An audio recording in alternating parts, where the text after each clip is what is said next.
Assalamualaikum warahmatullahi wabarakatuh. Waalaikumsalam warahmatullahi wabarakatuh.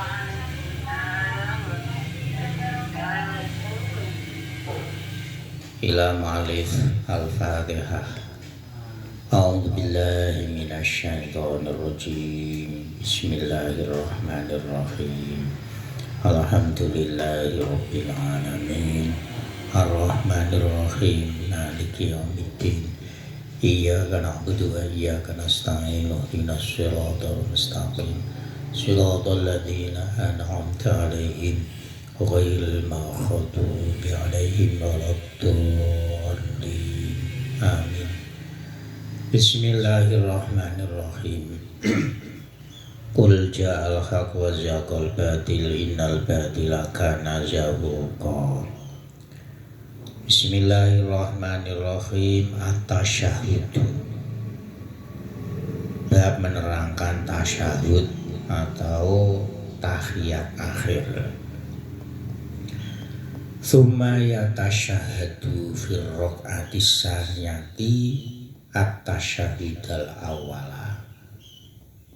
Kemudian orang yang sholat ketika sholatnya itu 3 rakaat atau 4 rakaat, yaitu sholat maghrib, isya, zuhur dan asar, maka melakukan yang namanya tasyahud awal atau tahiyat akhir. Ya, tasyahud awal atau tahiyat pertama itu hukumnya adalah sunat muakkad, tidak wajib. Kalau sunat muakkad itu ditekankan untuk dilaksanakan. Nanti kalau lupa sebelum salam disunahkan melakukan sujud sahwi. Ini tasyahud awal atau tahiyat akhir. Bacaannya juga sama seperti tasyahud akhir atau tahiyat akhir. Cuman kalau tasyahud akhir itu kan sunnah juga ditambah doa, sholawatnya lebih panjang. Tapi kalau tasyahud awal itu sampai at-tahiyatul mubarakatus sholawatut thayyibatu lillah. Assalamu alayka ayuhan nabi wa rahmatullahi wa barakatuh. Assalamu alayna wa ala ibadillahi sholihin. Asyhadu an la ilaha illallah wa asyhadu anna muhammadar rasulullah. Allahumma sholli ala Muhammad wa ala ali Muhammad. Sudah.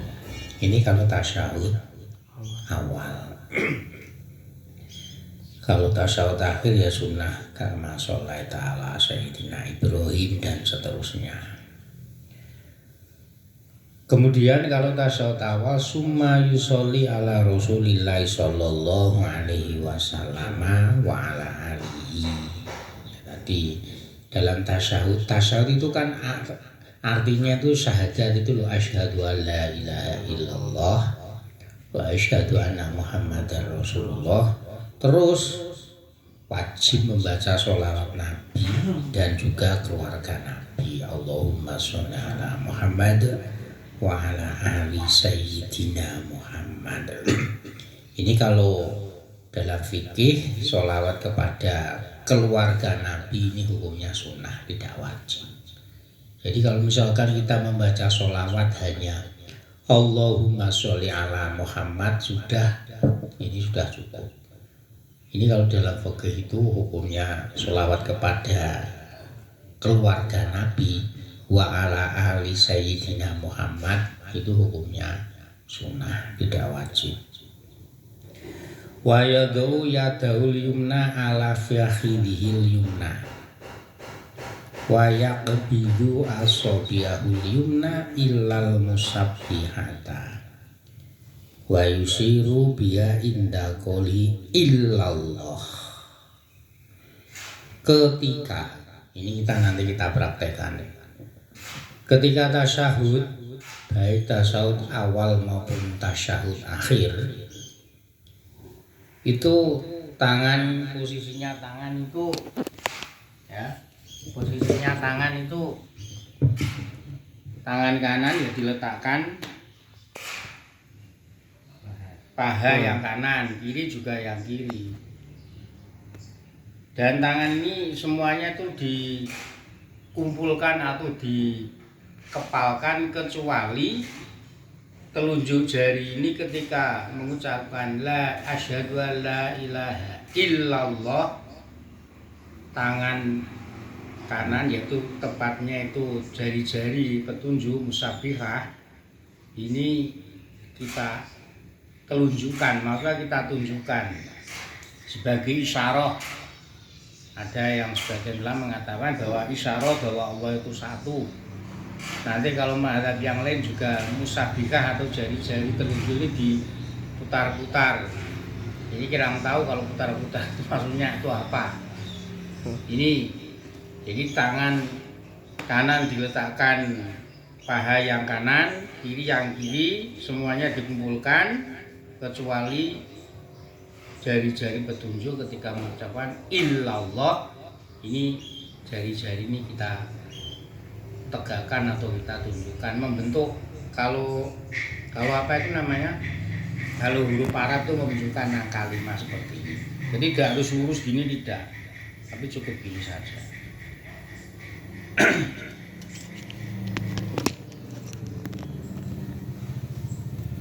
Wa yajlisu fi hadhihi tasyahudi ala rijlil yusra kama baina sajdataini. Dan ketika duduk tasyahud awal itu seperti duduk di antara dua sujud, kaki kiri pantat kita menduduki kaki kiri. Jadi begini, tasyahud awal ini pantat kita menduduki kaki kiri. Kalau suka ya, pokoknya yang pantat ini menduduki kaki kiri.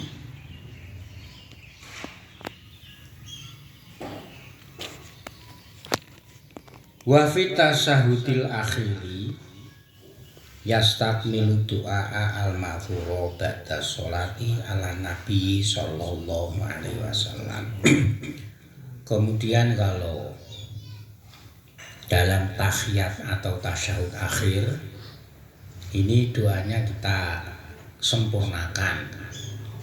Jadi kalau tadi tahiyat awal yaitu sampai Allahumma sholli ala Muhammad wa ala ali sayyidina Muhammad. Kalau sholat tasyahud akhir, tahiyat akhir itu ditambah kama sholaita ala sayyidina Ibrahim wa ala ali sayyidina Ibrahim wa barik ala sayyidina Muhammad wa ala ali sayyidina Muhammad kama barakta ala sayyidina Ibrahim wa ala ali sayyidina Ibrahim fil alamin innaka Hamidum Majid. Allahumma ini sudah doa, Allahumma inni a'udzubika min adzabil qabri wa min adzabil nar wa min fitnatil mahya wal mamati wa min fitnatil masiihid dajjal. Ya muqallibal qulub sabit qalbi ala dinik. Dan doa-doa ditambah lain. Ini tapi kalau sholatnya itu sendirian. Nanti kalau pewanjang makmumnya nanti itu gerundel, geremeng. Pokoknya doa banyak sekali di dalam kitab-kitab fikih itu banyak sekali. Tapi minimal diantaranya yang paling simpel yaitu tadi Allahumma inna a'udzubika min adzabil qabri wa min adzabin nar wa min fitnatil mahya wal mamati wa min fitnatil masiihid dajjal. Ya muqallibal qulub sabit qalbi ala dini. Wa yajlisu alaihi ala waridihi wa yajlisu fi ala waridil alaisari li'annahu laisa mustawfizan lil qiyami bal huwa mustaqilun wa yadhu rijlaul yusra kharijatan min tahtihi wa yansibul yumna thumma yaqulu assalamualaikum warahmatullah. Jadi ketika tahiyat akhir ini duduknya ini begini.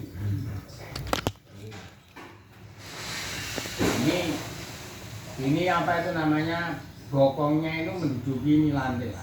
Nah, apa itu namanya, ini kaki yang kiri ini keluar, tidak di bawahnya sini itu tidak. Ini kalau bisa itu keluar.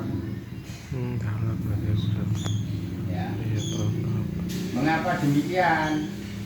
Karena di sini sudah tahiyat akhir posisinya demikian karena tidak ingin berdiri lagi. Kalau tahiyat awal itu kan sunahnya gini, karena apa? Mau berdiri lagi biar tidak kesukaran, bahasa ini Jawa kangelan.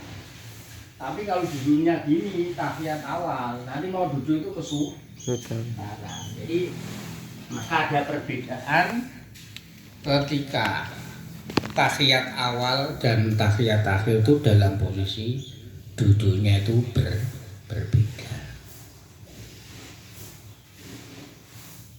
Kemudian sumayakulu assalamualaikum warahmatullahi.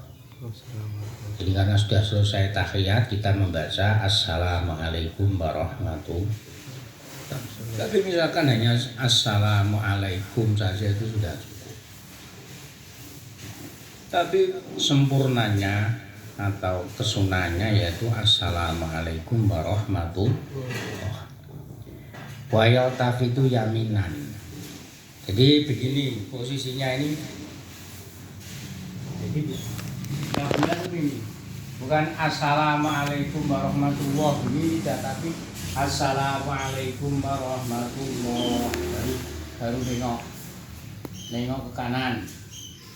Assalamualaikum warahmatullahi, baru nengok ke kiri. Jadi jangan assalamualaikum warahmatullahi sambil noleh, itu tidak. Tapi biar kalimatnya assalamualaikum warahmatullahi itu biar selesai baru noleh. Wayal tawi itu yaminan bihaitsu yaro khaddahul aiman wasimalan kadzalik. Jadi seakan-akan kita itu melihat pipi kita, ke kiri pun juga sama. Jadi istilahnya itu sampai tegak, kita itu melihat ini, jadi lurus lah, tidak assalamualaikum warahmatullahi gini toh, enggak, tapi sampai kita melihat. Wayanwi bisalami man ala yaminihi minal malaikati wal muslimina fil ula. Jadi ketika kita membaca salam, ya, salam yang pertama assalamualaikum warahmatullahi. Ini niat kita itu adalah kita uluk salam. Uluk salam itu apa? Memberi salam kepada para malaikat dan juga orang-orang Islam. Ini niatnya ketika salam yang pertama. Wayanwi misla dzalika fisaniyati. Begitu juga ketika salam yang kedua, niat kita itu juga memberikan ucapan salam kepada para malaikat juga orang-orang Islam. Wala yarfa'u sautahu illa biqadri ma yusmi'u ruhahu. Dan ketika kita membaca salam itu jangan sampai keras. Hanya kita sendiri itu seakan-akan itu yang mendem. Jadi jangan assalamualaikum warahmatullahi. Ini kalau bisa itu benar pelan lah. Assalamualaikum warahmatullahi.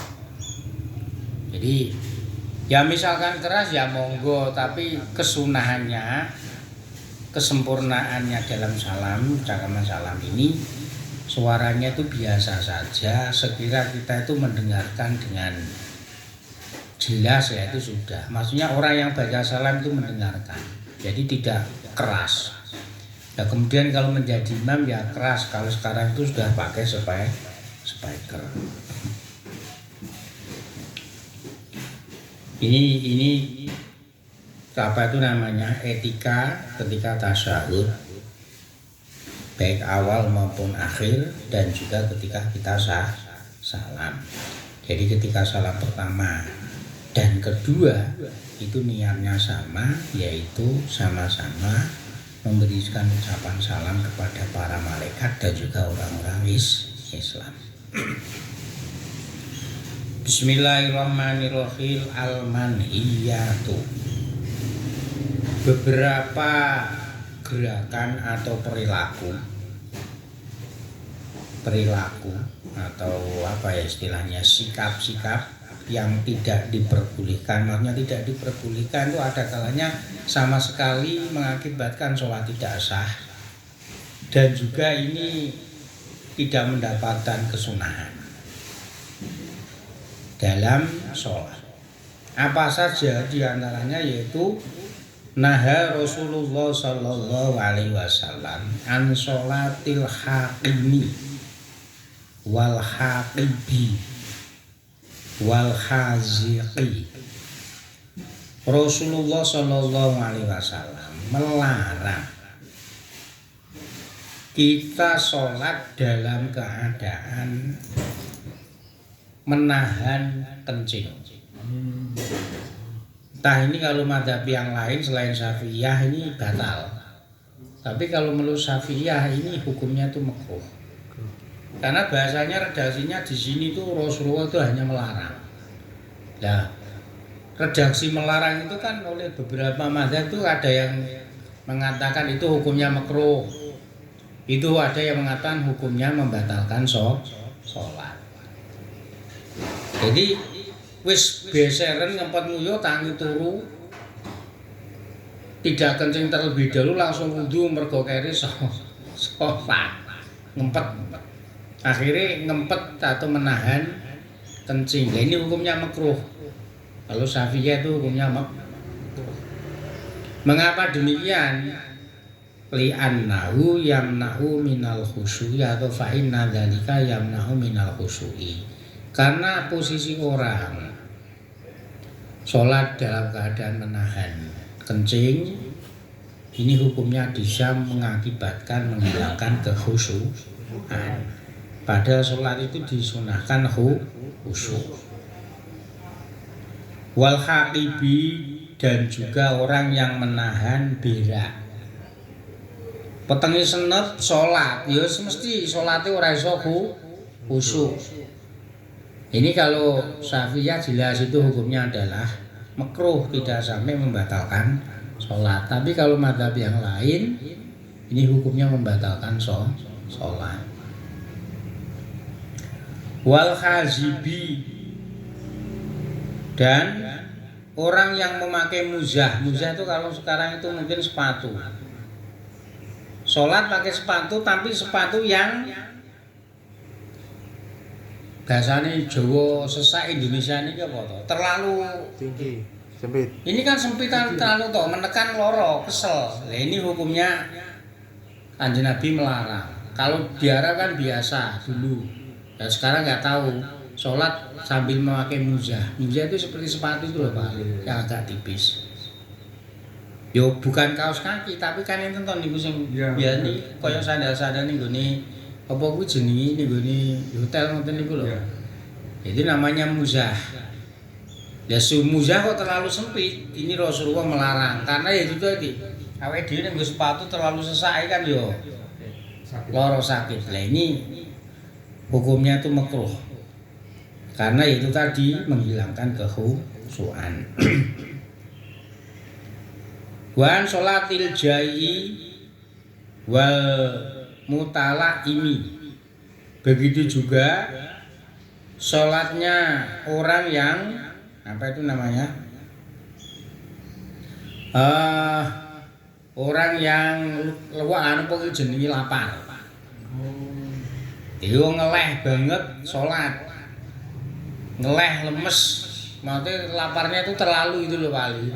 Kalau kita lapar-lapar biasa kan nggak masalah.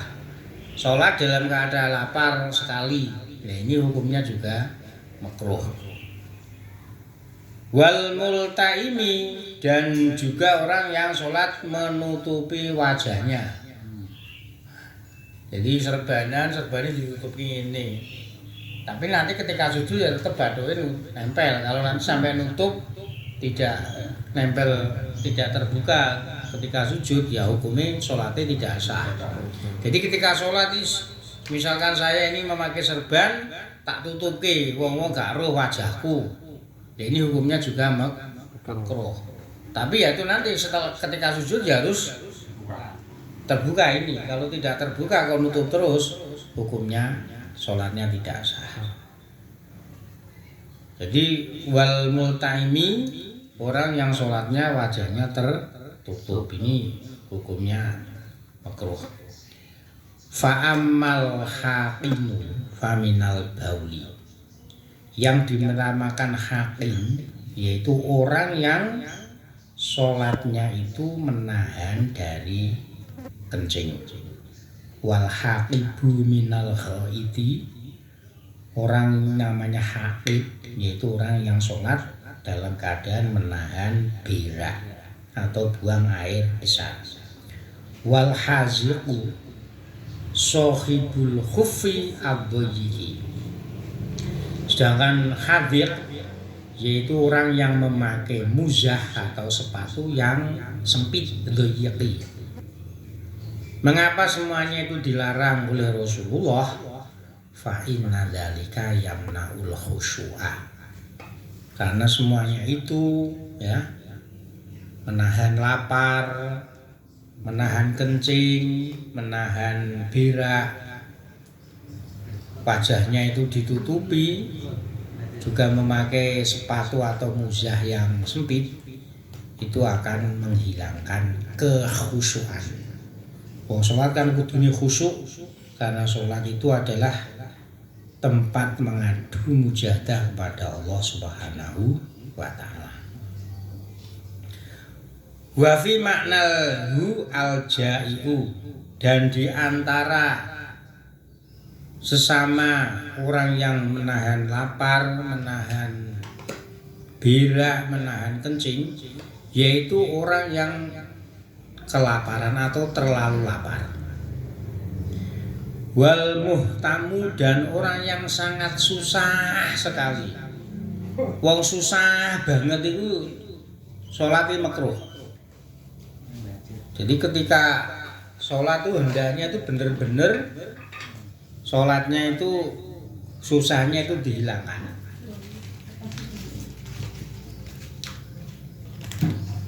Wa fuhima nahyul jai min qouli sallallahu alaihi wasallam idza hadarul asya'a wa uqimatis sholatu fabda'u bil asya'i.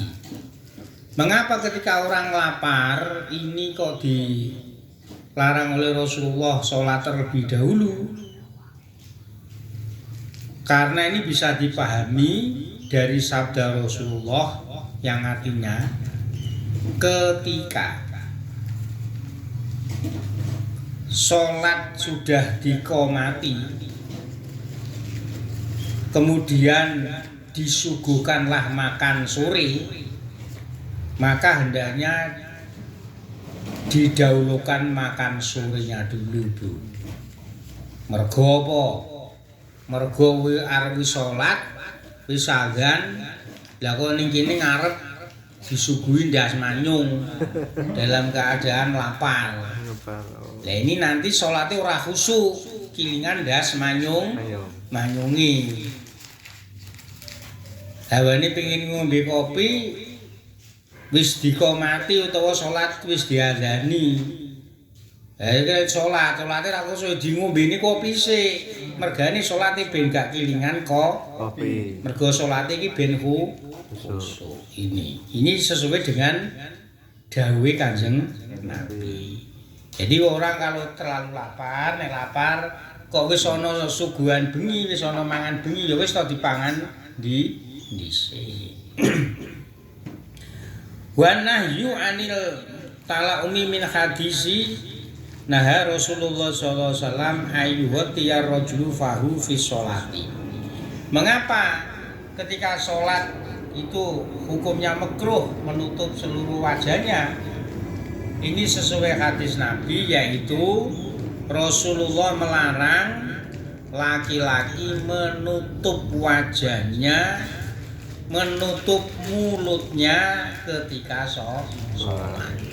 Jadi kalau punya serban, aku serbanan langsung tak tutup ini. Ini hukumnya Makruh ini sesuai dengan hadis Rasulullah Shallallahu Alaihi Wasallam.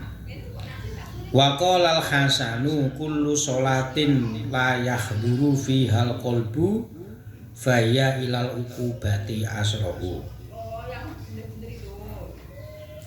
Imam Hasan Al-Basri mengatakan, semua sholat di mana di situ hati tidak hadir, hati ora kusuk, hati pikirannya kemana-mana, ya, maka sholat yang model demikian itu apa itu namanya? Ilal uqubati asra'u, cepat mendapatkan sanksi dari Allah Subhanahu wa taala. Jadi nek iso iki salat iki sing khusyuk. Salat iki nek iso iki sing tenanan.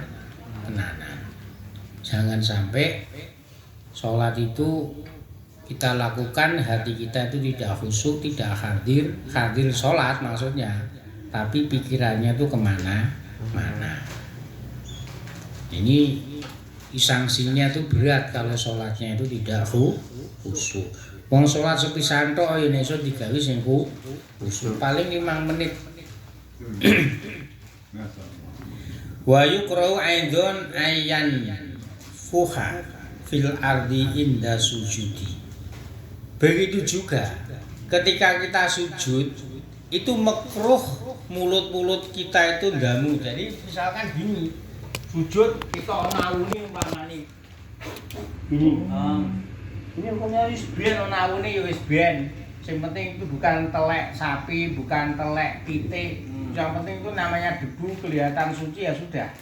Jadi hukumnya itu makruh. Ya makruhnya itu tadi apa? Menghilangkan kekhusyukan. Jadi ketika sujud mulut kita itu jangan sampai meniup. Ya, niup itu maksudnya itu ya mungkin karena ada debu atau kotor, tapi yang penting kotornya itu bukan najis. Wa ayyusawiyal khaso biyadihi, dan kita itu meratakan itu apa istilahnya, merapikan.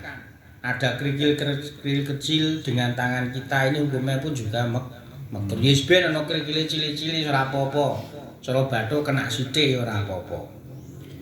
Wa yastanida fi qiyami ila khaidin, dan juga ketika kita itu sholat dalam keadaan berdiri atau mungkin duduk, kita itu bersandar kepada tembok. Jadi misalkan gini, saya sholatnya ning kidul dhewe, berarti aku Allahu Akbar misalkan atau sebelah kanan juga demikian, Allahu Akbar. Ini hukumnya ini adalah makruh. Ya ora apa-apa, tapi hukumnya itu makruh. Jadi bersandar sholat itu hukumnya adalah makruh. Wa qala ba'du salafi, sebagian ulama salaf mengatakan arba'atun fis sholati minal jafai. Ada posisi, ya, posisi empat posisi dalam sholat ini termasuk orang yang mengakibatkan kerasnya hati. Wong bahasane sholat kok sak penake dhewe lho maksudnya. Sholat itu kan harus mengikuti aturan. Wangkot jafa itu wangkot hati, kerasnya hati itu maksudnya itu sakarepe dhewe. Nek iso iki sholat itu aja sakarepe dhewe. Yaitu apa? Altifatu, sholat nolah-noleh. Sholat nolah-noleh. Iki wong ndi ya? Sopo iki ya? Ini hukumnya ya nolah-noleh gini tuh ya enggak batal. Tapi nek nolah-noleh ini 3 kali terus menerus ya batal. Tapi kalau noleh kadang-kadang ini noleh. Ini hukumnya adalah makruh. Sholat kok bermenolah-noleh ana wong sapa kok bermen misalnya. Terus yang nomor 2, wa masul wajib. Bathuke umpamane sajade, umpamane apa tuh karpet atau lantainya itu ada debu ana sithik. Gupak debu dingenek-ngenekke. Ora apa-apa. Ya iki hukume makruh tok, paling tidak sampai membatalkan. Jadi misalkan bar sujud itu ana awune terus ngene-ngene. Ya mengko to wis bar salat dilapi, ya kotor. Ini ketika sholat ini hukumnya makruh. Termasuk di sini tuh Java itu kemelintrimen pamane gitu loh. Cara kerasnya hati untuk kemelintrimen.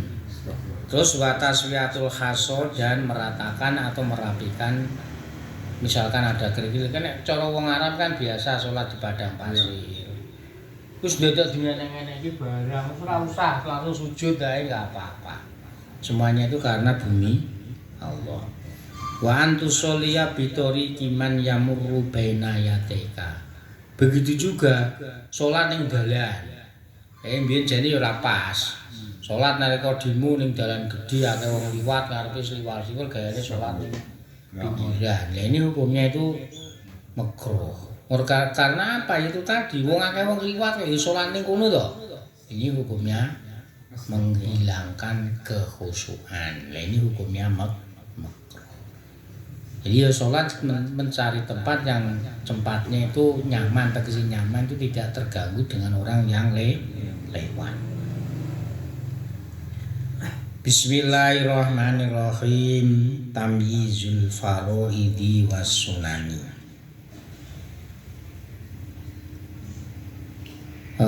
Menerangkan ini sudah dulu ya, karena ini ada orang meninggal, saya harus takziah. Al-Fatihah.